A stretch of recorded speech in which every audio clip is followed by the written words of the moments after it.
할렐루야. 오늘은 무엇을 준비해야 할까? 라는 제목을 가지고 주님의 말씀 살펴보고자 합니다. 유대인들은 너무나도 당연하게 자기들이 하나님의 민족이라고 생각했습니다. 선민이라고 얘기하죠. 그리고 하나님의 민족인 이스라엘을 침입한 로마를 악한 민족이라고 생각했습니다. 분명하죠. 하나님의 민족과 악한 민족. 그래서 유대인들은, 예수님 당시에 살던 유대인들은 하나님께서 메시아를 보내셔서 로마를 이스라엘 땅에서 축출하고 이스라엘이 다윗의 영광을 다시 이룰 수 있을 것이다 라고 기대했습니다. 여러분, 이런 구조가 딱 자리 잡게 되면은요, 로마의 종교적, 정치적, 사회적으로 대항하고 불복종하는 것이 하나님의 말씀에 순종하는 것이 되겠죠. 거꾸로 로마에 대항하는 모든 행동이 하나님의 도우심을 받는 행동임을 여러분 모두 다 생각하게 됩니다. 그들은 로마와 싸워서 이스라엘에게 다윗의 영광 시대를 재현하는 메시아 오실 것이다 계속 기대할 수밖에 없습니다. 그래서 그때 당시 예수님을 바라보던 유대인들은요, 과연 이분이 그 일을 하실 분인가 라는 데 모든 관심이 집중되어 있었습니다. 예수님은 분명히 자기를 하나님께서 보내셨다 이렇게 말씀하셨습니다. 그리고 귀신을 쫓아내고 병을 고쳤습니다.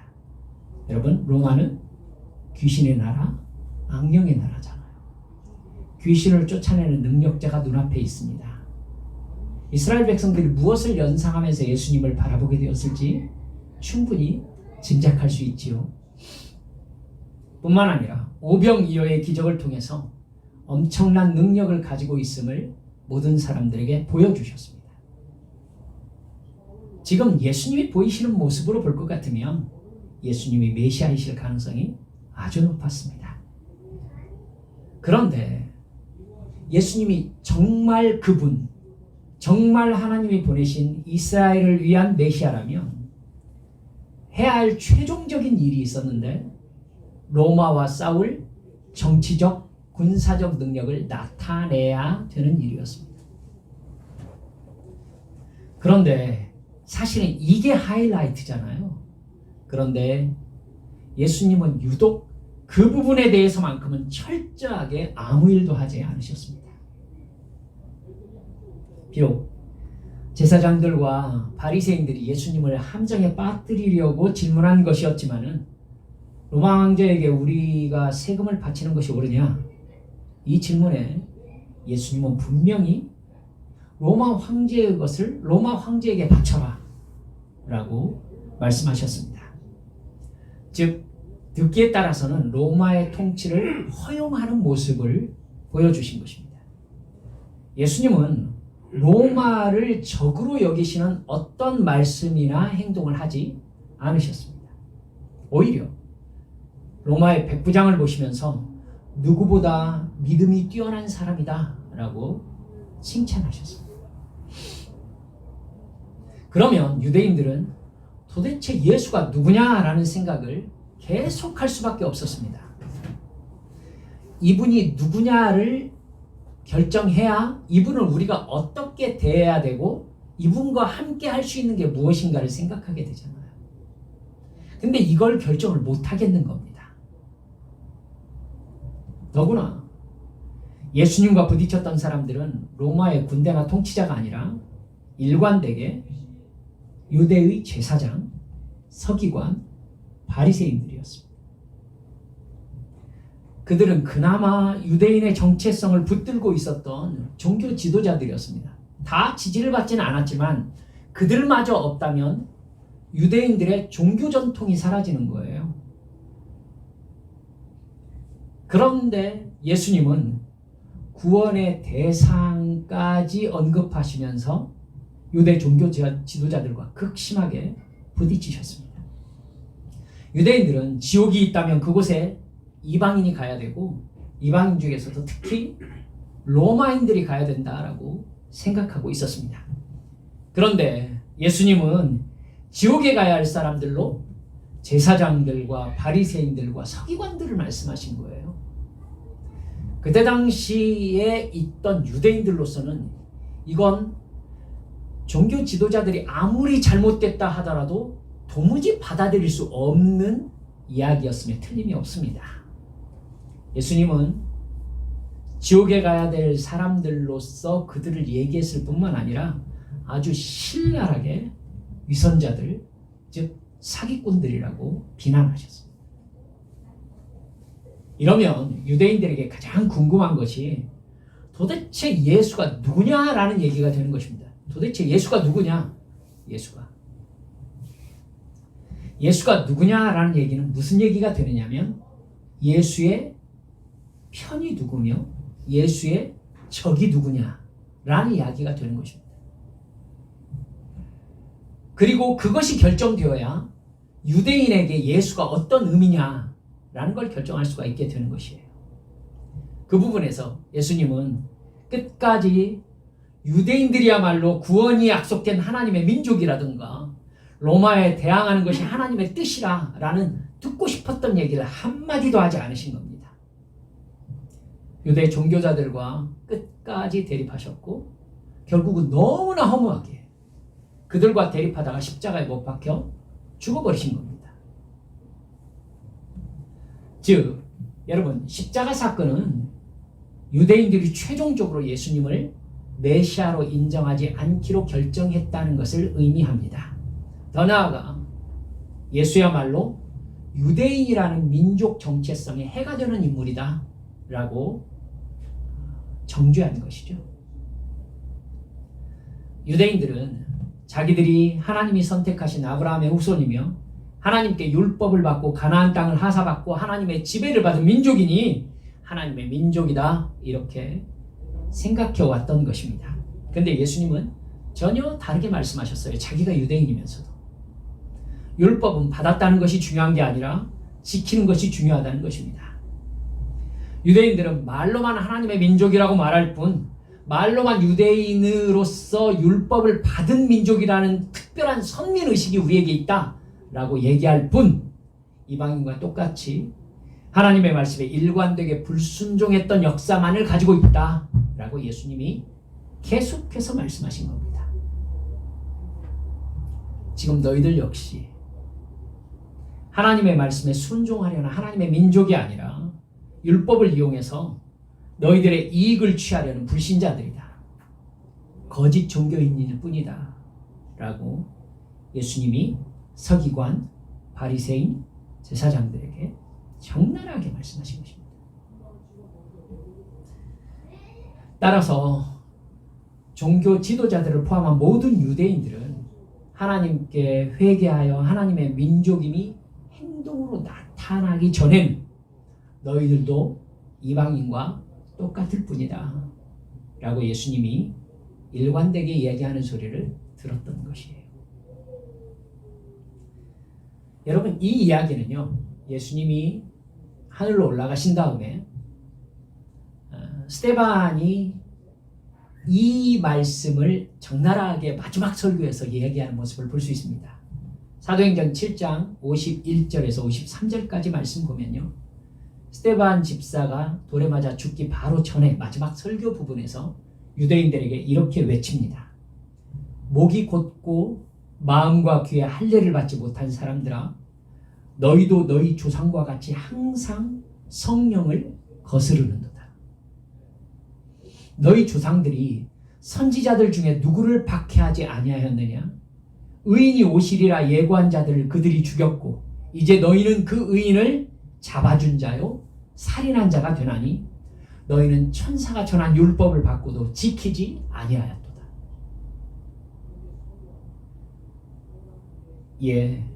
예수님께서 유대인들에게 하신 말씀을 스데반 집사가 딱 요약해서 마지막으로 이야기했던 것입니다. 이 말씀을 이 이야기를 들었던 유대인들이 어떤 반응을 보였습니까? 예수님은 십자가에 못 박았듯이 스데반도 돌로 쳐 죽였습니다. 우리 역시 교회를 다니는 사람과 다니지 않는 사람으로 구원받은 사람과 구원받지 못한 사람을 구분할지도 모릅니다. 또 어쩌면 교회를 다녀서 그 문제를 해결했다고 생각하는 사람은 이제 조금 더 열심히 교회 다녀서 축복받아서 내가 바라는 소원을 이루려고 할지도 모르겠습니다. 그러나 여러분, 이런 우리들을 바라보시는 하나님의 관점은 우리에게도 둘로 나뉩니다. 정말 예수 그리스도 십자가 대속의 죽음과 부활을 믿음으로 회개하여 하나님의 자녀로 거듭나서 정체성이 바뀌는 행동을 하는 진정으로 거듭난 사람, 아니면 자기 이익을 위하여 종교를 가진 마음으로 교회를 다니는 사람. 예수님은 오늘 본문이 포함된 마태복음 24장 25장 말씀을 통해서 십자가에 못 박히시기 바로 전날 하신 말씀이시거든요. 예수님이 재림하실 때 누가 구원받는가? 누가 예수님을 믿고 거듭난 사람인가? 그 사람들은 무엇을 하는 사람들이어야 하는가를 아주 구체적으로 얘기하고 있는 말씀이 바로 오늘 본문을 포함한 마태복음 24장 25장 말씀입니다. 여러분, 그렇기 때문에 우리가 이 말씀에 대해서 아주 집중해야 될 필요가 있습니다. 오늘 우리가 읽은 본문은 여러분이 너무 잘 아는 열처녀 비유입니다. 일단 이 비유의 배경이 될 만한 유대인의 결혼 제도에 대해서 조금 아실 필요가 있습니다. 유대인은요, 남자의 부모가 주도해서 자녀의 신부를 택합니다. 물론 둘이 서로 좋아해야죠. 좋아하지도 않는 사람들끼리, 부모들끼리 만나서 정하지는 않고요. 남자는 자기 아버지의 허락을 받아서 증인이 될 친척과 함께 신부의 집으로 갑니다. 그래서 신부의 아버지에게 결혼 허락을 구합니다. 신부의 아버지가 딸에게 너 정말 이 사람과 결혼하겠느냐? 라고 확인을 해요. 그러면 신부가 그렇게 하겠노라 라고 얘기를 하면은 증인 앞에서 그게 선서가 되는 거예요. 선서하기 전에 신부의 몸값을 정합니다. 여러분, 이것을 저는 어렸을 때 상당히 무슨 돈이 오가는 사랑을 가지고 막 이런 종류의 생각을 했거든요. 아니에요, 여러분. 유대의 결혼은요, 굉장히 계약적 성격이 강합니다. 계약적 성격이 강해요. 저는 가만히 생각하면서 사람의 사랑이라는 것이 감정에 불과할 수 있고 그것이 얼마나 쉽게 움직일 수 있는 것이구나 라는 걸 이 양반들이 참 먼저 알았구나 라는 생각을 하게 되었습니다. 그런 면에서 결혼이라는 것에 책임을 강조하는 이런 결혼제도 저는 찬성하는 편으로 돌아섰습니다. 신부의 아버지와 딸이 결혼을 허락하면 신부의 몸값을 정합니다. 그리고 신랑이 서약서를 읽습니다. 그리고 신랑이 가지고 온 금이나 돈으로 신부의 몸값을 치릅니다. 그러면 그 상태가 정혼이 이루어진 상태입니다. 온 마을 사람들에게 이 여자는 누구의 부인이다. 그리고 이 남자는 누구의 남편이다 라고 마을 사람들에게 알려줍니다. 이때부터 법적인 부부입니다. 약혼한 부부인 거예요. 예수님이 마리아에게 잉태되었을 때가 바로 그 상태였습니다. 그 후에 신랑은 둘이 살 처소가 준비되면 데리러 오겠다 라고 약속한 후에요, 신부와 1년 정도 떨어져 지내는 정혼 기간을 보내게 됩니다. 신부를 데려올 날을요, 신랑의 아버지만 압니다. 신랑은 1년 동안요, 신부를 맞이할 집을 마련합니다. 1년이 다 지나고 집이 다 지어지고 신부를 위한 모든 것이 준비되면 신랑 아버지가 신부를 데리고 올 날짜를 정해줍니다. 그날에 신부를 데려오기 위해서 친구들과 함께 신부의 마을로 가면서 신부에게 통보를 넣습니다. 정확히 신랑이 몇 시에 도착할지는 알 수가 없어요. 그래서 신부 친구들인 들러리들이 한 2, 3일 전부터 신랑과 같이 있는 경우가 많다고 신부와 같이 있는 경우가 많다고 합니다. 그러니까 신부와 신부 친구들이 신랑이 어느 때쯤 올 것이다 라는 어떤 며칠 전에 통보를 받든지 이렇게 받으면요, 그날까지 신부하고 같이 있으면서 신부를 준비시켜 주는 겁니다. 본문의 열 처녀가 바로 신부의 친구들인 들러리들입니다. 신부의 마을로 들어가면서요, 신랑의 친구가 오늘 본문에 나온 대로 보라 신랑이로다 라고 크게 소리를 친다고 해요. 그러면 신부의 들러리들이 그 소리를 들으면요, 등불로 길을 밝히면서 신랑을 마중나가지고 신부의 집으로 인도하는 역할을 하는 것입니다. 밤에 오는 경우가 많대요.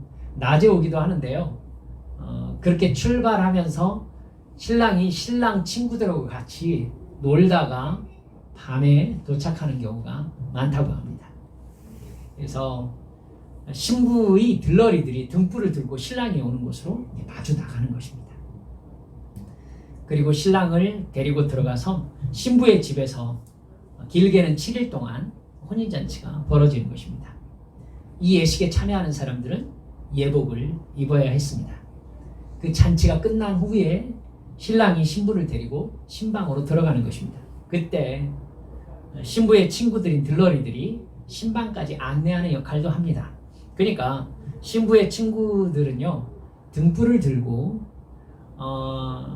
그 잔치의 모든 순간에 도우미로 참여를 하는 것입니다.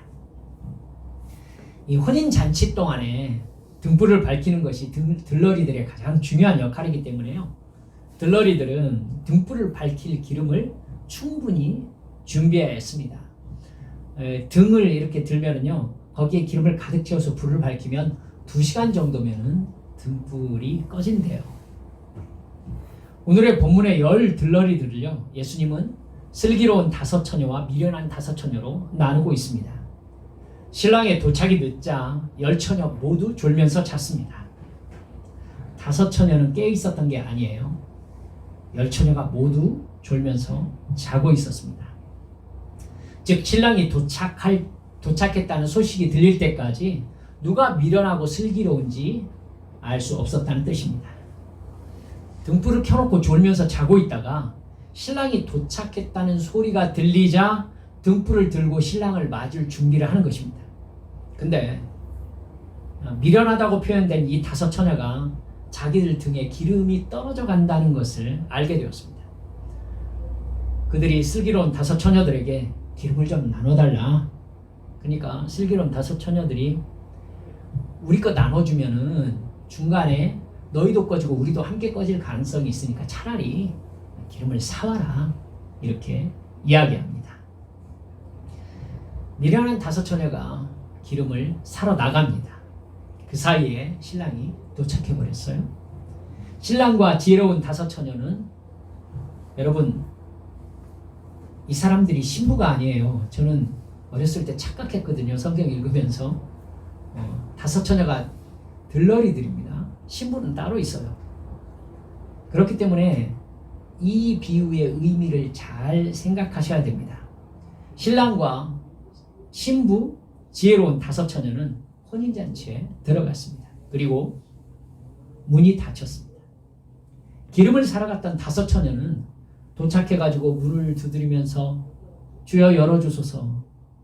그러자 신랑은 내가 너희를 알지 못한다 이러면서 문을 열어주지 않았다. 이게 예수님의 비유의 말씀입니다.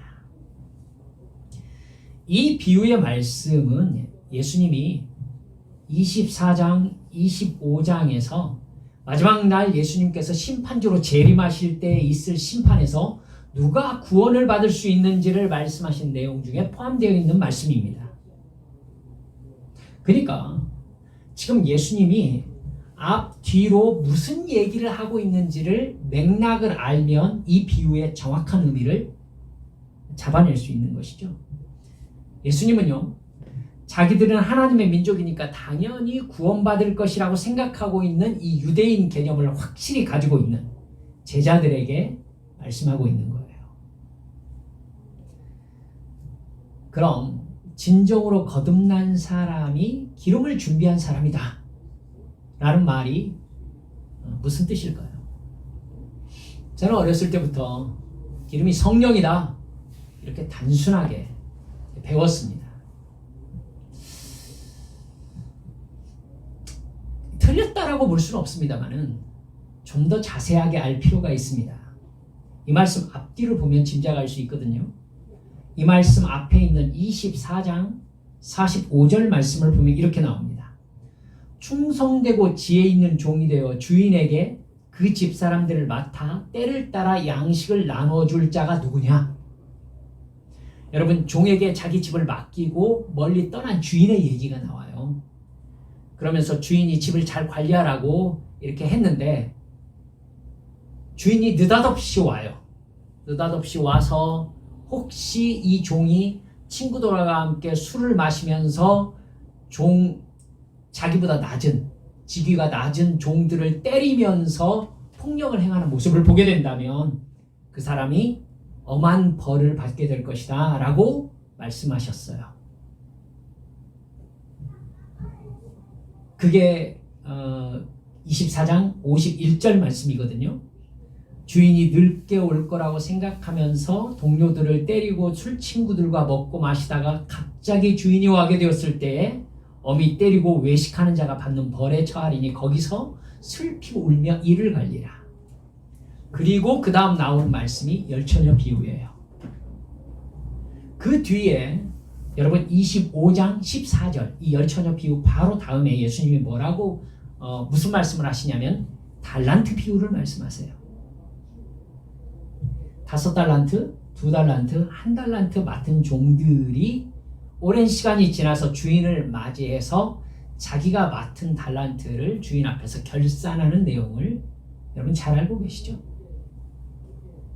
그렇다면요, 예수님은 지금 어떤 마음 자세나 태도, 생각 이런 얘기를 하고 계시는 게 아니라는 걸 알 수 있습니다. 구체적인 일, 즉 역할, 사명에 대한 이야기를 하시는 중인 것입니다. 예수님의 열처녀 비유의 포인트는요, 들러리들의 역할에 대한 말씀이에요. 열처녀의 사명이 뭐죠? 신랑이 올 때 등불을 비추는 것입니다. 그렇다면 기름을 떨어뜨린 미련한 5처녀는 자기 역할, 자기 사명에 대한 인식이 없었다는 뜻입니다. 슬기로운 5처녀는 혼인잔치 내내 쓸 기름을 따로 준비하고 있었던 거예요. 신랑이 올 때까지 기다리는 시간까지 포함해서 충분한 기름을 준비하고 있었던 겁니다. 근데 미련한 5처녀는 어떻게 되겠지 하면서 대충 시간만 때우고 있었던 것입니다. 결국 기름을 준비하지 못한 5처녀는 혼인잔치에 들어가지 못했습니다. 문을 두드리면서 열어달라고 했을 때에 내가 너희를 알지 못한다라는 정말 가슴 아픈 소리를 듣고 말았습니다. 어떤 사람입니까? 구원받지 못한 사람인 것입니다.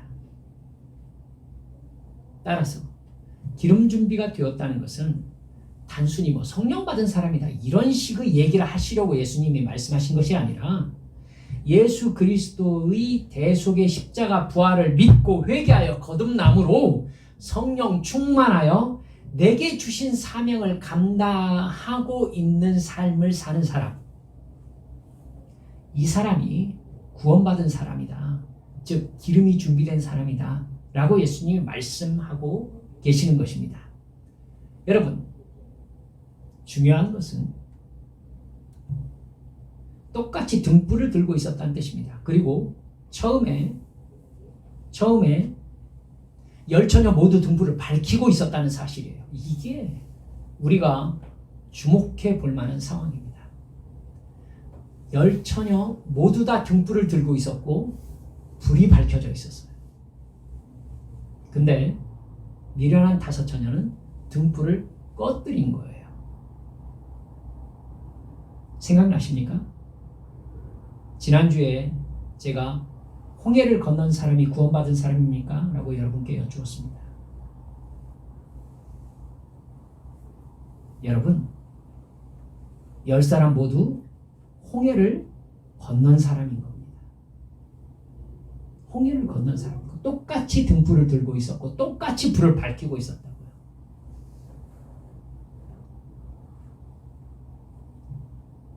예수님이 오실 때, 신랑이 오실 때에 불을 밝히지 못했던 5 처녀. 여러분, 사명을 감당하지 못했던 그 사람들은 미련한 사람이라고 평가받았어요. 그리고 성경에 얘기한 내용 그대로 하면은 구원받지 못했습니다. 여러분 아시죠? 그 앞에 이야기했던 주인의 말씀대로 집안을 다스리지 못했던 그 종이 어떤 처분을 받습니까? 바깥 어두운 데 쫓겨나서 슬피 울며 이를 갈 것이라고 말씀하셨죠? 여러분, 그 종도요, 주인에게 역할을 부여받아 가지고 역할을 하던 사람인 겁니다. 달란트는요, 5달란트, 2달란트, 1달란트 모두 다 똑같이 주인에게 달란트를 받은 사람들인 거죠. 근데 1달란트 받은 사람은 바깥 어두운 곳으로 쫓겨나 슬피 울며 일을 가는 사람이 된 것입니다. 같은 이야기인 거 여러분 아시겠죠? 그럼 신랑이 올 때에 등불이 꺼졌던 미련한 5 처녀 구원받은 것입니까? 여러분, 우리 사랑하는 한비성도 여러분들은 제가 그럼 거의 2주, 3주 전부터 무슨 이야기를 여러분들과 나누고 있는지를 아실 것입니다. 달란트 비유 뒤에 나오는 이야기는 예수님의 마무리거든요. 예수님이 재림하실 때 예수님의 좌우편에 양과 염소를 나누실 것이다 라고 말씀하셨어요. 거기에 마땅히 해야 할 사명을 감당하지 않은 사람들, 즉 지극히 작은 자 하나가 줄일 때 먹을 것을 주지 않고, 목마를 때 마시게 하지 않고, 나그네 되었을 때 영접하지 않고, 헐벗었을 때 옷 입히지 않고, 병들었을 때와 옥에 갇혔을 때 돌보지 않았던 사람, 그 사람들에게 예수님께서 이렇게 말씀하십니다. 저주를 받은 자들아, 나를 떠나 마귀와 그 사자들을 위하여 예비된 영원한 불에 들어가라. 어떻습니까? 사실 예수 믿는 사람들도 하면 좋고 못하면 어쩔 수 없는 것이라고 생각하는 것들이에요. 그런데 예수님께서는 유독 우리가 생각할 때 가혹하리만큼 제가 그냥 표현할게요. 그것 좀 하지 않았다고 예수님은 처음부터 아주 단어를 양보하실 생각이 없으셨어요. 저주를 받은 자들아 라고 부르세요. 저주를 받은 자들아, 나를 떠나 마귀와 그 사자들을 위해 예비된 영원한 불에 들어가라. 예수님께서 하신 말씀 중에요, 가장 무서운 선고였어요. 이 말씀이.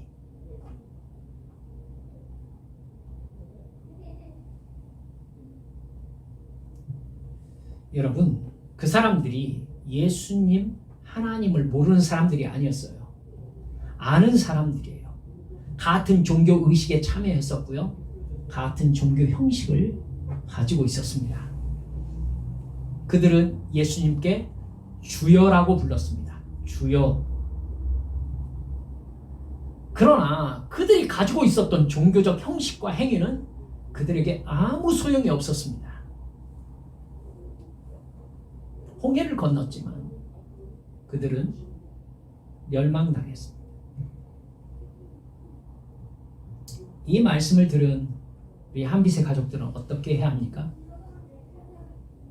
처음에 살펴봤듯이 예수님은 진정으로 예수 그리스도 대속의 십자가의 죽음과 부활을 믿어서 죄를 회개하고 죄사함 받아 거듭난 사람이 영원한 구원을 받게 된다 라고 분명히 말씀하고 계십니다. 여기에서도 벌써 형식적인 기독교인과 그렇지 않은 진정으로 거듭난 기독교인들을 주님께서 냉정하게 나누고 계세요. 그리고 그렇다면 과연 그렇게 구원받은 사람이 어떤 삶을 사는 사람들인가? 라고 예수님이 십자가에서 죽으시기 바로 전날 이렇게 정확하게 말씀하고 계시는 것입니다. 거듭난 사람은 예수님께서 재림하실 때까지 성령의 감동하심을 따라 나에게 주신 역할, 즉 사명을 감당하는 사명자로 살게 된다. 24장, 25장에서 재림에 대해서 말씀하시는 부분에 등장하는 모든 사람들은 주인이 사명을 맡긴 사람들이었습니다. 주인과 관계없는 인물들이 아니라고요.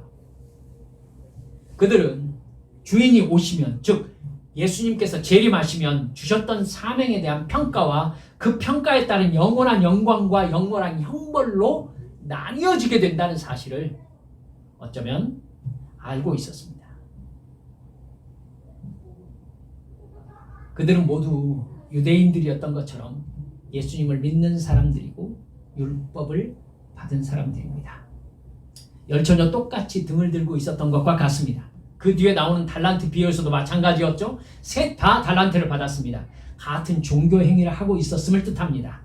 그러나 예수님 앞에서는 등불을 밝힌 등인지 등불이 꺼져서 아무 필요가 없는 등인지가 명백하게 드러났습니다. 주인에게 남긴 달란트인지 땅에 묻어두었던 달란트인지가 확실하게 드러났습니다. 기름을 단순히 성령이라고만 하면 성령 충만함 받으라는 말씀이로구나, 이렇게 넘길 수 없는 말씀인 걸 여러분 아셔야 됩니다. 예수님의 말씀에 의하면 분명히 성령 충만하여 구원받은 사람들은 하나님께서 주신 사명이 반드시 있습니다. 그 사명을 육체의 삶을 마치는 날 주님 앞에서 결산할 것입니다. 그 결산의 결과에 따라서 여러분 놀랍게도 영원한 천국에 들어가는지 영원한 형벌에 들어가는지가 결정된다는 것입니다. 지난주 말씀에서 믿음과 행위는 반대 개념이 아니라 원인과 결과의 관계라고 말씀드렸습니다. 인과관계인 거예요. 즉 예수 믿는 사람들에게는 예수 믿는 행동이 있는 것입니다. 그것은 예수님의 관점에서는 나무가 열매를 맺는 것입니다. 열매 없는 나무에 대해서 예수님이 뭐라고 하셨습니까? 찍어버려라. 찍어버려라. 심지어 그 찍어버려라는 예수님의 마지막 십자가에 못 박히시는 날 잎사귀는 무성하나 열매 없는 무화과 나무에게 내려진 처분이었습니다. 그 다음 날 예수님의 저주를 받았던 무화과 나무가 말라버렸습니다. 말씀을 내주면서 여러분께 이렇게 말씀드려보면 어떨까요? 자, 남녀가 연애하고 있다고 합시다. 남녀가 연애하고 있어요. 나를 자 여인이라고 이렇게 얘기해 봅시다. 나를 좋아한다는 남자 여자 똑같아요. 나를 사랑한다는 사람 상대방이 나를 위해서 절대 돈을 안 써요. 나하고 떨어져 있을 때는 연락이 안 돼요. 근데 시간이 지날수록 굳이 나를 만나려고 애쓰는 것 같지가 않아요. 그러면서 친구들과 노는 것에만 관심이 있는 것 같아요. 어쩌다가 나와 함께 어디를 가게 되면 될 수 있는 대로 나하고 애인이 아닌 것처럼 행동하려고 해요. 나를 만나서 둘이 있으면 계속 나에게 돈을 좀 달라고 해요. 그러면서 요구하는 게 많아요. 자, 대답해 보세요. 이 사람 나를 사랑하는 사람입니까? 여러분, 절대 아닌 거 모르는 사람이 없죠. 그 사람은 나를 이용해서 욕심을 채우고 싶은 사람일 뿐이에요. 그런 사람은 세상 드라마에서도, 아침 드라마에서도 막장 주인공 사기꾼으로 나옵니다. 그러나 정말 많은 기독교인들이 그렇게 교회 다닙니다. 하나님을 위해서 돈과 시간을 쓰는 것을 아까워합니다. 부득이 써야 될 경우에는 최소한으로 씁니다. 예배나 기도에 나왔을 때 자기가 바라는 것을 눈물을 흘리면서 달라고 합니다. 근데 하나님이 나에게 바라는 것에 대해서는 관심이 없습니다. 하나님의 말씀을 듣잖아요. 그러면 세상에서 어떻게 그렇게 살 수 있느냐라고 생각합니다. 될 수 있는 대로 교회 다니고 하나님을 믿고 섬기는 사람인 것 티내지 않고 살려고 노력합니다. 대답해 보십시오. 이 사람 하나님 사랑하는 사람입니까? 절대 아니죠. 하나님을 이용하고 싶은 사기꾼일 뿐입니다. 그 사람의 관심은 나의 만족에 있지요. 사랑이 아닙니다. 상대방이 나에게 나를 만족시켜주기를 바라는 겁니다.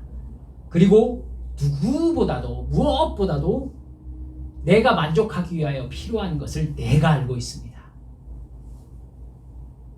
그래서 그걸 달라고 합니다. 사랑인가요? 아닌 것 다 아는데 그렇게 삽니다. 그 사람이 흘리는 눈물은 뭐죠? 그 사람이 흘리는 눈물이 뭐라고 생각하십니까? 자기 연민이죠. 내가 스스로 볼 때 내가 불쌍한 겁니다. 저 사람은 저렇게 사는데 나는 이렇게 불쌍하게 살아요. 하나님 내가 불쌍하지도 않아요? 그 얘기를 하고 싶은 거죠. 여러분, 나는 정말로 예수님을 사랑하는 사람으로 거듭났습니까? 그렇다면 주님이 나에게 맡겨주신 사명이 무엇인지 고민하면서 주님 만날 순간을 준비하고 있습니까?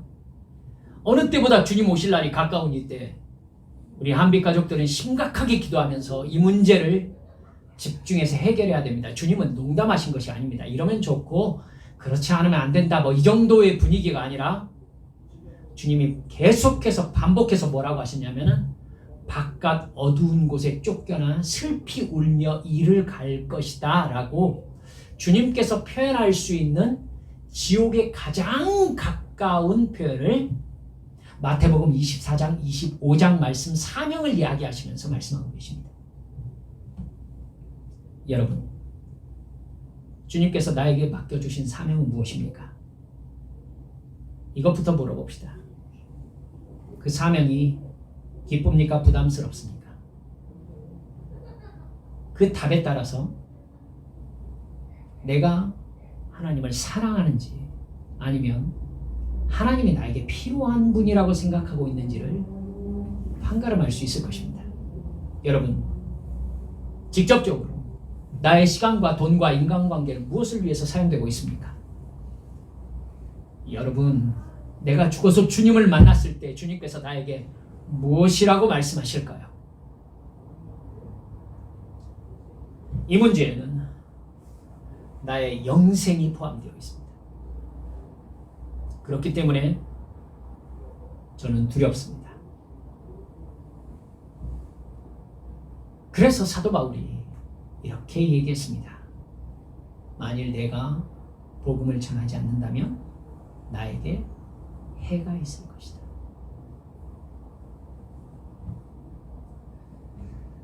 주님께서 주신 사명을 깨닫지 못한 채 종교 행위만 하고 있다면 불이 꺼진 등을 들고 있는 미련한 다섯 처녀와 같습니다.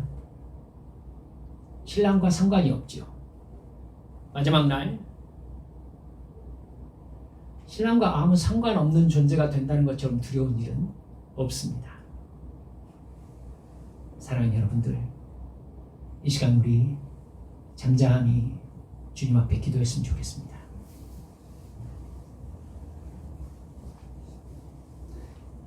나의 하루 24시간은 주님과 무슨 관계가 있습니까?